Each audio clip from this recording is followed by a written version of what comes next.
যারা প্রতিটা দিন গ্রুপের মধ্যে প্রশ্ন ও উত্তর সম্পর্কে আলোচনা করেন তারা আমার এই চ্যানেলটি সবার আগে সাবস্ক্রাইব করে রাখতে পারেন। কারণ হলো আমার এই চ্যানেলে প্রতিটা দিন নতুন ধরনের শিক্ষণীয় ভিডিও দেওয়া হয়। চলুন কথা না বাড়িয়ে ভিডিওটা শুরু করা যাক। ফার্স্ট প্রশ্ন, বেমানান শব্দ কোনটি? উত্তরটি হলো রেডিও একটি বেমানান শব্দ। নেক্সট প্রশ্ন, বিসিজি কোন রোগের প্রতিষেধক? উত্তরটি হলো যক্ষা রোগের প্রতিষেধকের নাম হলো বিসিজি।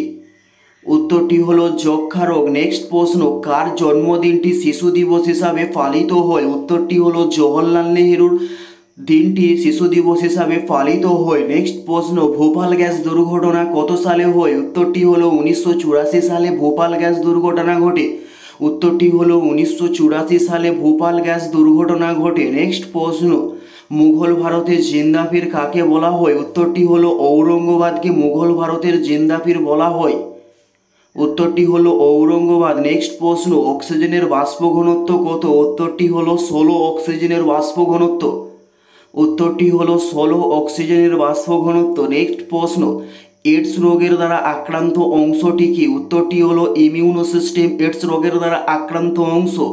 উত্তরটি হলো ইমিউনো সিস্টেম। নেক্সট প্রশ্ন, স্বপ্না বর্মন কোন খেলার সঙ্গে যুক্ত ছিলেন? উত্তরটি হলো হেপাথেলন স্বপ্না বর্মন খেলার সঙ্গে যুক্ত ছিলেন। নেক্সট প্রশ্ন, কাদম্বিনী গ্রন্থের রচয়িতা কে ছিলেন? উত্তরটি হলো বাণভট্ট ছিলেন কাদম্বিনী গ্রন্থের রচয়িতা।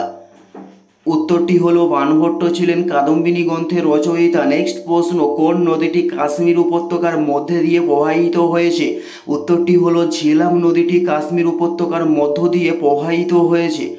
এটাই ছিল এই ভিডিওর লাস্ট প্রশ্ন। আর কোন ধরনের শিক্ষণীয় ভিডিও আপনারা প্রত্যেকে দেখতে চান অবশ্যই কমেন্টে লিখে জানাবেন। পুরো ভিডিওটা দেখার জন্য আপনাদের প্রত্যেককে অসংখ্য ধন্যবাদ। Thanks for watching.